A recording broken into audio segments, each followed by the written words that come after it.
s'emparent à leur guise, sans demander la permission.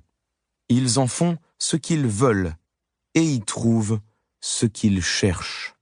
Alors certes, nous aurions pu nous contenter d'expliquer comment désamorcer les sournois artifices souterrains.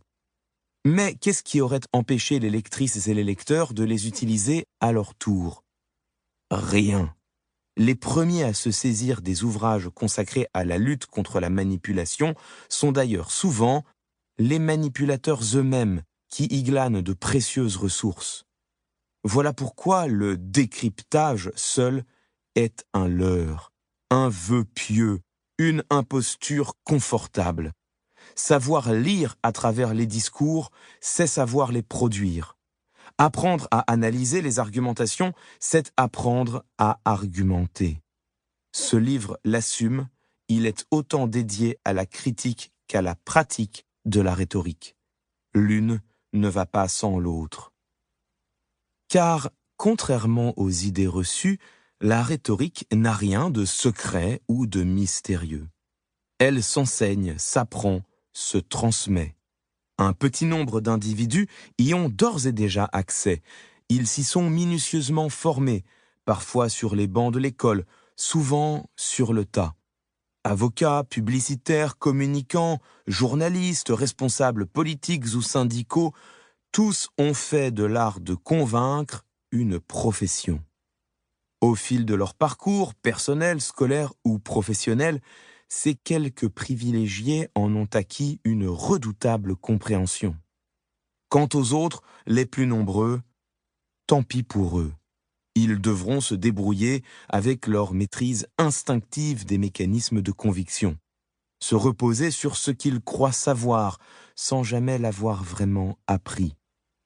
Le problème étant que, en cette matière, nous ne sommes pas tous égaux. La rhétorique possède en effet pour particularité d'être très inégalement répartie au sein de la population. Plusieurs décennies de recherche en sociologie en ont apporté la preuve, nous héritons très largement notre capacité à nous exprimer et à argumenter de la famille où nous grandissons. Pour nous en convaincre, dressons une comparaison. Imaginons un enfant né en France, d'un père français et d'une mère étrangère. Celle-ci choisit de lui parler exclusivement dans sa langue natale. À 10 ans, cet enfant sera parfaitement bilingue.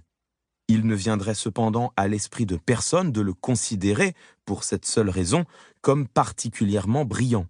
On dira plutôt qu'il a eu la chance d'évoluer dans une famille où l'on parlait 2 langues.